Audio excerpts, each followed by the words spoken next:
शकट भंजन। सुखदेव जी वर्णन करते हैं, राजन, श्री कृष्ण ने जब शक्टासुर का वध किया तब उनकी आयु 108 दिन की थी। कृष्ण के दर्शन किए बिना गोपियों को चैन नहीं आता था। वे प्रातःकाल ही कन्हैया का दर्शन करने आ जाती थी। यशोदा जी के पास बड़े सवेरे गोपियां आ गईं, तो उन्होंने कहा, अरे बावरी सखियों, क्यों मेरे लाला को देखे बिना तुम्हें चैन नहीं आता? वह तो सोया हुआ है। इतनी जल्दी क्यों आ गई तुम सब? उसे देखना हो तो देख लो, किंतु हाँ, वहां पर जोरों से बातें मत करना, नहीं तो वह जग जाएगा। गोपियां कन्हैया को देखकर आनंद विभोर हो गईं। एक ने कहा, सोया हुआ कन्हैया कितना सुंदर दिखाई देता है। एक ने कहा, लाला के केश कैसे घने सांवले हैं। दूसरी ने कहा, उसकी उंगलियां कैसी कोमल है। तो एक गोपी ने कहा, लाला के चरण ऐसे कोमल हैं कि पखारने का मन होता है। एक गोपी लाला की आंखों की बात करने लगी, तो दूसरी अधरोष्ट की लालिमा की। ये बातें गोपियां नहीं, भक्ति कर रही थी। गोपियां तो भक्ति मार्ग की आचार्या हैं। भक्ति किस तरह की जाए, वह गोपियों ने ही दिखाया है। यदि तुम्हें भक्ति करनी हो तो परमात्मा के अंग अंग का चिंतन करो। कृष्ण के सभी अंगों में दृष्टि को स्थिर करना भी भक्ति है। स्वरूपासक्ति के बिना भक्ति फलवती नहीं हो पाती। भगवान का स्वरूप चित्त हृदय में उतारो। भगवान का आकार मन में जम जाता है तो दर्शन में बड़ा आनंद आता है।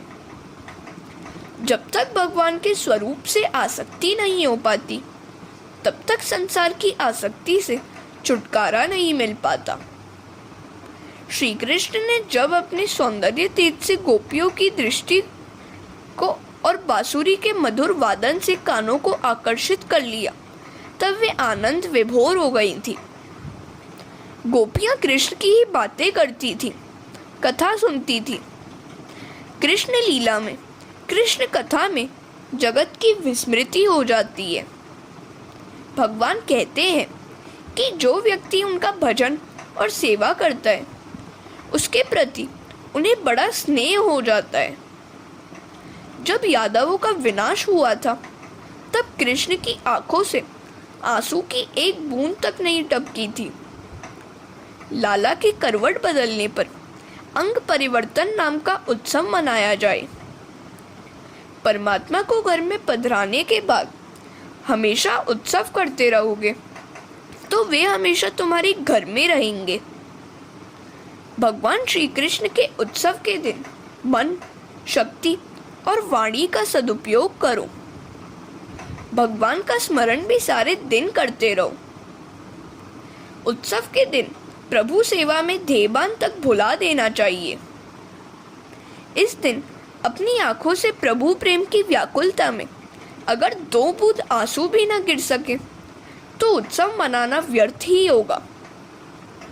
उत्सव के दिन विद्वान, वेद ज्ञाता, सच्चरित्र ब्राह्मण का सम्मान करो। केवल रिश्तेदारों को ही नहीं, गरीबों को भी भोजन दो। गरीबों को संतुष्ट करने से प्रभु प्रसन्न होते हैं। सच्चे साधु सन्यासी को भी भोजन कराना। स्वयं भी भोगोपयोग करते रहने के बदले जरूरत वालों को भी कुछ न कुछ देकर पुण्य प्राप्त करो। हरे कृष्णा। उत का अर्थ है ईश्वर और सव का अर्थ है प्राकट्य। तो उत्सव का अर्थ हुआ ईश्वर का प्राकट्य। जब ईश्वर का हमारे हृदय में प्राकट्य होता है, वह उत्सव ही है। उत्सव मात्र जीव के लाड़ प्यार के लिए नहीं, परमात्मा के साथ एक होने के लिए किया जाए। उत्सव तो प्रभु के साथ तल्लीन होने के लिए मनाना है। यशोदा ने अंग परिवर्तन उत्सव मनाना चाहा। उन्होंने सोचा, यह तो ठीक है कि मैं हर रोज ब्राह्मणों की पूजा करती हूँ, किंतु जिन गोप गोपियों के आशीर्वाद से पुत्र मिला है, उन्हीं की आज मैं पूजा करूँगी। यशोदा ऐसा नहीं कहती कि गरीबों को दान करना है। प्रत्येक जीव ईश्वर का ही अंश है, ईश्वर का ही पुत्र है। किसी जीव को गरीब कहने से ईश्वर बुरा नहीं मानेंगे क्या? नम्रता पूर्वक, दीनता पूर्वक आंखें झुकाकर दान किया जाए। लेने वाला भी एक जीव है, उसके हृदय में भी परमात्मा ही का वास है, ऐसा समझकर दान दो। इसी कारण से तो यशोदा दान करने की नहीं, पूजा करने की, सम्मान करने की बात करती हैं। सहायता करना एक बात है और पूजा करना दूसरी बात है। दोनों में भावात्मक अंतर है। कन्हैया के प्राकट्य के दिन यशोदा जी गोपियों को उपहार देने गई थी, तो उस दिन गोपियों ने कहा था, आज तो हमें कुछ लेना नहीं, कन्हैया को देना चाहिए। उन्होंने उस दिन कुछ भी नहीं लिया था। जहाँ लेने की इच्छा होती है वहीं मोह होता है, और जहाँ देने की इच्छा होती है वहाँ प्रेम। यशोदा कहती है, आज मुझे सभी व्रजवासियों की पूजा करनी है। उन्होंने सारे गांव को आमंत्रण दिया। नंद जी ने भी कहा, बिना संकोच दे दो। जब से कन्हैया घर में आया है, खबर तक नहीं होती है कि घर में कौन लक्ष्मी रख जाता है। लक्ष्मी जी तब चली जाती है जब मनुष्य उनका दुरुपयोग करने लगता है। जीवन में एक अवसर ऐसा भी आता है जब भाग्य अनुकूल होता है, भाग्योदय होता है। ऐसे समय बड़े प्रेम से दान करना, निसंकोच देते रहो। जो भी दोगे वह दुगना होकर वापस आएगा, और जब भाग्य प्रतिकूल होगा तब संपत्ति को संजोए रखने का लाख प्रयत्न करोगे तो भी सब कुछ चला जाएगा। भाग्य प्रतिकूल हो जाने पर धर्मराज युधिष्ठिर भी दरिद्र हो गए थे और उन्हें वन में भटकना पड़ा था। तो साधारण मनुष्य की तो चर्चा ही कैसे करें। नल राजा को कभी सब कुछ गवा देना पड़ा था। जो भी मिले सत्कर्मों में खर्च करते रहो, सुपात्र को दान देते रहो। आज भाग्य अनुकूल था, सो यशोदा जी दिल लगाकर दान करने लगी। पीतांबर, साड़ी और आभूषण का ढेर लुट गया। हरे कृष्णा। यशोदा ने सोचा कि कन्हैया के सो जाने पर मैं अच्छी तरह दान दे सकूंगी। अगर वह जागा रहा तो मुझे उसे गोद में लेकर बैठे रहना पड़ेगा और सेवक सम्मान करते रहेंगे। सभी दान की अपेक्षा मानदान श्रेष्ठ है। वे सोच रही थी कि यदि कन्हैया जागता ही हो तो मैं सभी का आदर कैसे कर पाऊंगी। जब गरीबों और पवित्र ब्राह्मणों का सम्मान किया जाता है तो परमात्मा को बड़ा आनंद होता है। ईश्वर जब किसी को संपत्ति देते हैं तो ऐसी भी आशा करते हैं कि वह दूसरों का पालन पोषण करे। लाला ने आंखें तो बंद कर ली, किंतु वह अंदर से तो जाग ही रहा था। यदि मेरे सो जाने से माता को आनंद मिलता है तो मैं सो जाऊं। भगवान को नाटक करने की बड़ी आदत है। इसी कारण से तो उनका एक नाम नटवर भी है। माता को दिख रहा है कि वह सो गया। कृष्ण के जागने और सोने के विषय में शांकर भाष्य में कहा गया है, वैसे तो ईश्वर निष्क्रिय है, किंतु जीव माया के कारण क्रिया का आरोप करता है। ईश्वर क्रिया करता तो नहीं, कोई शहर आता है और न कोई शहर जाता है। गाड़ी ही हमें एक स्थान से दूसरे स्थान पर ले जाती है। इसी प्रकार ईश्वर कोई क्रिया स्वयं नहीं करते, वे तो लीला ही करते हैं। लीला निस्वार्थ होने के कारण आनंद रूप होती है। क्रिया और लीला में अंतर है। जिसके साथ कर्तृत्व का अभिमान और सुखी होने की इच्छा है वह क्रिया है, और जिसके साथ कर्तृत्व का अभिमान नहीं है तथा अन्य को सुखी करने की इच्छा है वह लीला है। जीव जो कुछ करता है वह क्रिया है, और ईश्वर जो कुछ करते हैं वह सब लीला है।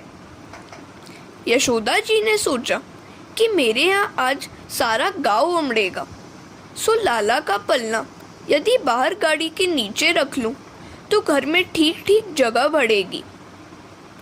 सभी गोपियां आने वाली थीं, सो स्थानाभाव के कारण यशोदा जी ने कन्हैया का पलना गाड़ी के नीचे रख दिया। उस गाड़ी में दही दूध आदि था। यशोदा एक एक करके सभी गोपियों का आदर करने लगी। गोप पालकों को भी सुंदर कंठी देती थी, जिससे सभी माताएं प्रसन्न होती जाती थी। गोपियां कन्हैया को हार्दिकता से आशीर्वाद देती जाती थी। बाल कृष्ण लाल की जय। सभी आए हुए व्रजवासियों का आदर सम्मान करती हुई यशोदा जी आनंद में लीन हो गई। इधर बाल कन्हैया की नींद उड़ गई। कहाँ है मेरी माता? वह उत्सव तो मेरा ही मना रही है, जबकि मुझे आंगन में गाड़ी के नीचे रख छोड़ा है। उत्सव के दिन ही भगवान को बुला देना ठीक नहीं है। यशोदा जी ने उत्सव के दिन ही श्री कृष्ण को बुला दिया, सो विपत्ति आ गई। व्यवहार से छुटकारा नहीं मिल पाता, इसे तो निभाना पड़ेगा ही। जब तक कुछ न कुछ अपेक्षा है, व्यवहार भी चलता रहेगा। हरे कृष्णा। व्यवहार को छोड़ना तो है नहीं, और व्यवहार पालन कोई अपराध भी नहीं है, किंतु मात्र व्यवहार ही निभाए रखना, व्यवहार में बन जाना, व्यवहार में भगवान को भी भूल जाना अपराध है। धंधा व्यापार अपराध नहीं है, किंतु उसी में लीन होकर भगवान को भुला देना अपराध है। व्यापारी दुकान में भगवान की छवि की पूजा करता है, किंतु ग्राहक के साथ बातचीत के समय भगवान को भूल जाता है। वह ग्राहक को ईश्वर की उपस्थिति में ही ठगता है।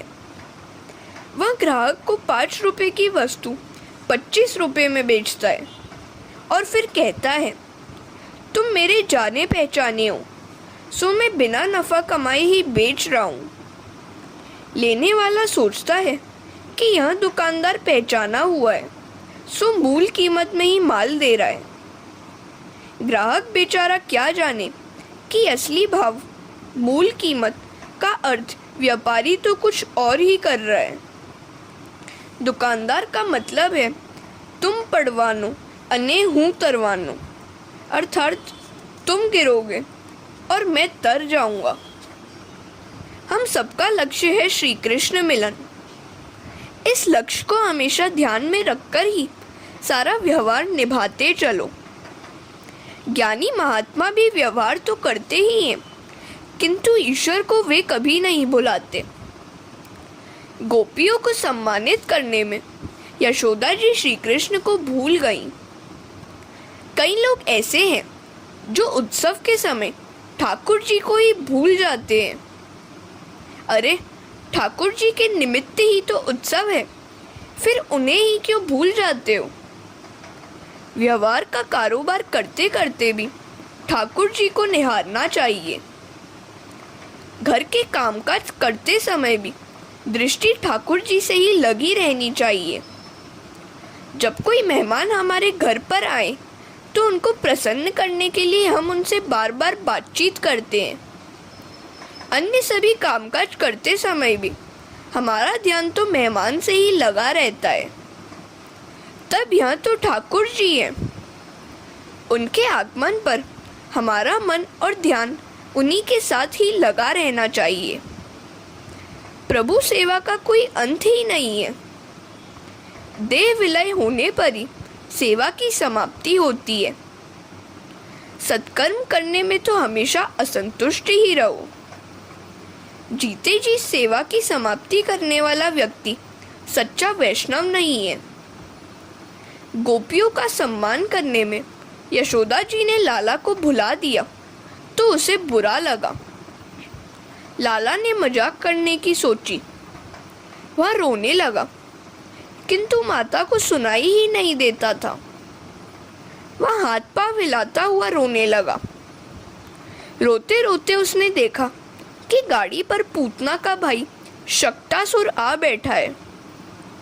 शक्टासुर अपनी बहन पूतना की मृत्यु का बदला लेने के लिए आया था। कृष्ण ने सोच लिया कि यह शक्टासुर भी कंस की कठपुतली ही है। लाला ने जोर से गाड़ी को एक लात लगा दी तो गाड़ी उलट गई। दूध दही आदि सब कुछ जमीन पर बिखर गया और शक्टासुर भी गाड़ी के नीचे दबकर मर गया। यह ऐसा भांजा है जो कंस मामा के सभी खिलौनों को तोड़ फेंकता है। हरे कृष्णा। गाड़ी उलट गई तो बड़ा धमाका हुआ। सभी दौड़े हुए आए। बालकों ने बताया कि लाला की लात ने इस गाड़ी को उलट दिया। इस प्रसंग में भी एक रहस्य है। यदि तुम भी प्रभु को अपनी संसार गाड़ी के नीचे रखोगे तो तुम्हारी गाड़ी भी वे उलट देंगे। मुख्य वस्तु को गाड़ी के ऊपर रखो और गौड़ को गाड़ी के नीचे। जिसके जीवन में प्रभु का स्थान गौड़ है उसकी संसार गाड़ी उलट ही जाती है। गृहस्थाश्रम भी एक गाड़ी है और पति पत्नी उसके पहिए। इस गाड़ी पर श्री कृष्ण को पधराओ। जीवन रथ के सारथी हैं श्री कृष्ण। इस जीवन रथ के अश्व हैं हमारी इंद्रियां। प्रभु से प्रार्थना करो, हे नाथ, मैं आपकी शरण में आया हूँ। जिस प्रकार आपने अर्जुन के रथ का संचालन किया था उसी प्रकार आप मेरे जीवन रथ के सारथी बने और मुझे सन्मार्ग पर ले जाएं। जिसके शरीर रथ का संचालन प्रभु के हाथों में नहीं है उसका संचालन मन करता है और मन एक ऐसा सारथी है जो जीवन रथ को पतन के गर्त में फेंक देता है। यदि तुम्हारी गाड़ी परमात्मा के हाथ में नहीं है तो इंद्रिया रूपी अश्व उसे पतन के गड्ढे में गिरा देंगे। अर्जुन की जीत इसी कारण से हुई थी कि उसने परमात्मा को सारथी पद दिया था, मन को नहीं। कुछ लोग मानते हैं कि यह छुट्टी है तो बस सारा दिन अच्छा खाएंगे, पिएंगे और सोए रहेंगे। वह तो कुंभकर्ण सी बात हुई। ऐसा कभी न किया जाए। रविवार तो वीर होने का वार है। रविवार के दिन तेल मिर्च चटनी आदि खाने के बदले दूध और चावल खाना। सारा सप्ताह बहुत कुछ खाया है, सो छुट्टी के दिन तो सात्विक आहार ही किया जाए और दिन भर जपमाला फिराई जाए। रविवार के दिन ब्रह्मचर्य का पालन करो। रविवार के दिन एक गृहस्थ कथा श्रवण करने चला तो उसका पुत्र रोने लगा। पत्नी ने कहा, यह बच्चा जब रो रहा है तो तुम्हारा कथा में जाना ठीक नहीं है। उसे रोता हुआ छोड़कर कथा में जाओगे तो कौन सा पुण्य कमाओगे। तो उस गृहस्थ ने सोचा, मैंने सुना है कि किसी के दिल को व्यथित करना अच्छा नहीं है। मैं यदि कथा में जाऊंगा तो मेरी पत्नी को दुख होगा। उसने ऐसा सोचकर कथा में जाने की बात छोड़ दी। अच्छा होता अगर वे सब घर में ही रहकर विष्णु सहस्त्र नाम का पाठ करते, किंतु उन्हें याद आया कि अमुक फिल्म का यह अंतिम सप्ताह है। कथा तो रोज रोज होती रहेगी, किंतु यह फिल्म तो चली जाएगी। और वे सब कथा में जाने के बदले फिल्म में जा बैठे। पति पत्नी का संबंध केवल विलासिता के लिए नहीं, प्रभु भजन के लिए भी है। गृहस्थ के जीवन में काम सुख नहीं, भगवत सेवा ही मुख्य है। मनुष्य के जीवन में भोग की नहीं, भगवान की ही प्रधानता होनी चाहिए। गाड़ी किसी टेढ़े मेढ़े रास्ते पर जाते ही उलट जाती है। भगवान को गाड़ी के नीचे नहीं, ऊपर ही बिठलाओ। हरे कृष्णा। यशोदा जी ने भगवान को तो गाड़ी के नीचे रख दिया और दूध, दही, माखन आदि सांसारिक भोग पदार्थ गाड़ी में रख दिए। उन्होंने भगवान को गौड़ स्थान दिया और सांसारिक भौतिक पदार्थों को मुख्य। सो सारी गाड़ी ही उलट गई। तुम्हारे जीवन में काम सुख प्रधान बनेगा और भगवान गौड़, तो तुम्हारा जीवन रथ उलट ही जाएगा। काम, लोभ आदि ही तो शक्टासुर है। भगवान को गाड़ी के नीचे रखोगे तो शक्टासुर गाड़ी पर सवार हो जाएगा। दूध, दही, माखन आदि भोग पदार्थ के प्रतीक हैं। जिसके जीवन में भौतिक पदार्थों की प्रधानता है, उसकी जीवन गाड़ी पर शक्टासुर सवार हो जाता है। दाम्पत्य जीवन में धर्म का ही प्राधान्य होना चाहिए। पत्नी को काम पत्नी नहीं, धर्म पत्नी कहा गया है। प्राथमिकता धन और काम सुख को नहीं, धर्म को दी जाए। जब से हमने धन को ही सब कुछ मान लिया है, तब से जीवन में से शांति गायब हो गई है। धन को मुख्यता देने से सदाचार चला गया है। धन की अपेक्षा संयम और सदाचार ही अधिक सुखदायी है। धन यदि मर्यादा से बाधित होगा तो शांति आएगी। जीवन के 4 पुरुषार्थ बताए गए हैं: धर्म, अर्थ, काम और मोक्ष। इनके क्रम में भी एक विशिष्ट तारतम्य है।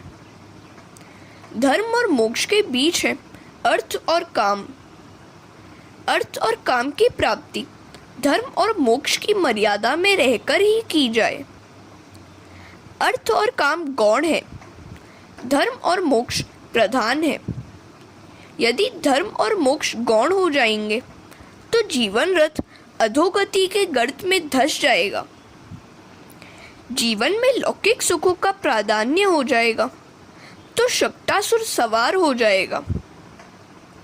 एक संत के मतानुसार शक्टासुर वध की लीला के समय श्री कृष्ण की आयु 108 दिनों की थी। जब आपके सिर पर शक्टासुर सवार हो जाए, तब 108 मोतियों वाली माला लेकर भगवान के नाम का जप करो। लौकिक व्यवहार को प्रधानता तथा श्री कृष्ण को गौणता देते ही काम, क्रोध, लोभ, मोह आदि शक्टासुर आ धमकते हैं। जीवन में श्री कृष्ण को प्रधानता देने से शक्टासुर का भय निर्मूल हो जाएगा। कुछ लोग कहते हैं कि कथा श्रवण के बिना ही यौवन गवा दिया और अब यह शक्टासुर नीचे उतरने का नाम ही नहीं लेता है। श्री कृष्ण शक्टासुर का वध अवश्य करते हैं। जब तुम्हारे हृदय पर काम, क्रोध, मोह, लोभ रूपी शक्टासुर सवार हो जाए, तब माला लेकर नारायण का नाम जप करने लगो। माला के साथ मैत्री होने पर शक्टासुर को निरुपद्रवी होना पड़ेगा। माला के साथ संबंध नहीं हो पाएगा तो शक्टासुर सवार हो जाएगा। काम, क्रोध आदि का सामना करना है तो परमात्मा का आश्रय लेना होगा। हरे कृष्णा। तृणावर्त उद्धार। अब आता है तृणावर्त का वध प्रसंग। किसी एक दिवस यशोदा जी श्री कृष्ण को अपनी गोद में बिठलाकर दुलरा रही थी। उस समय तृणावर्त को मारने के लिए भगवान ने अपना वजन बढ़ा लिया। यशोदा जी भार को सह न सकी तो कन्हैया को जमीन पर बिठला दिया और घर के काम में जुट गई। तृणावर्त बवंडर का रूप लेकर आया और श्री कृष्ण का हरण करके आकाश में उड़ चला। भगवान ने अपना वजन बढ़ा दिया और उन्होंने तृणावर्त को पकड़ा। तृणावर्त के प्राण पखेरु उड़ गए। तृणावत जीवम आवर्यति स तृणावर्त। रजोगुण का चक्कर ही तृणावर्त है।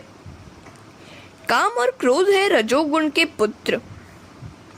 रजोगुण मन में आया नहीं कि मन चंचल हो जाता है। तृणावर्त रूपी आंधी मन में आती ही वह चंचल हो जाता है।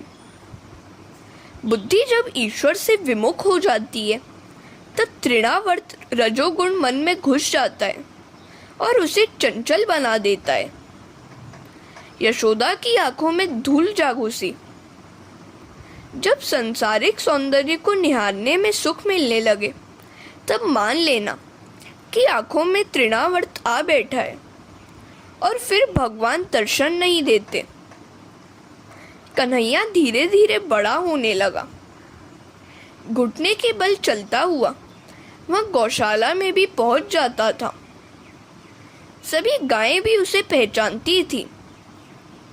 कई महान ऋषि भी गायों का अवतार लेकर गोकुल में आवासे थे। एक छोटा सा बछड़ा था, वह भी छोटा था और कन्हैया भी छोटा ही था। कृष्ण उसे अपना दोस्त मानते थे। वह बछड़ा हम्मा हम्मा करता था तो लाला बोलता था मैया मैया। कन्हैया उस बछड़े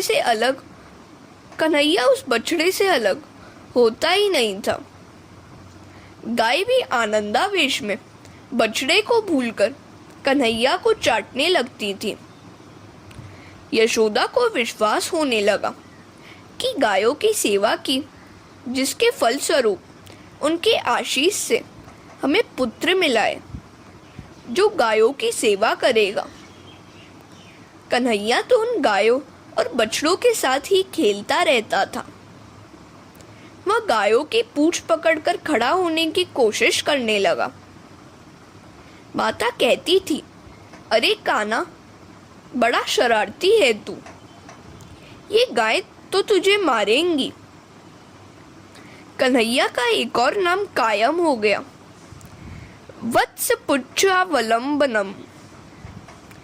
एक बार यशोदा जी लाला को स्तनपान करा रही थी। उसका सुंदर मुख निहार रही थी।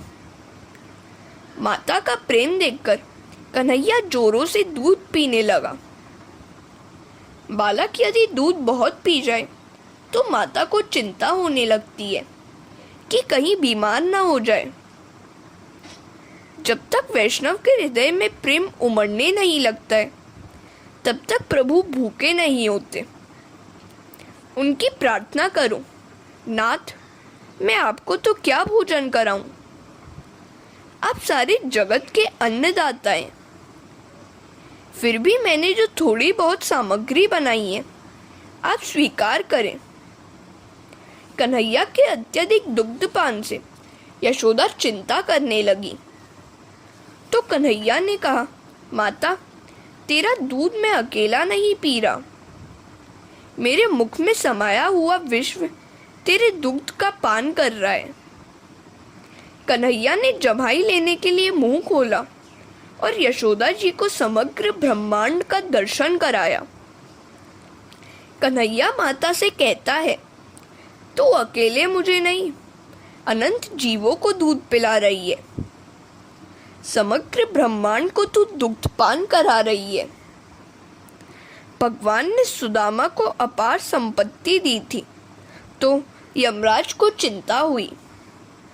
उन्होंने भगवान से कहा, सुदामा के भाग्य में दारिद्र्य का योग्य है, उसके भाग्य में संपत्ति का क्षय लिखा हुआ है।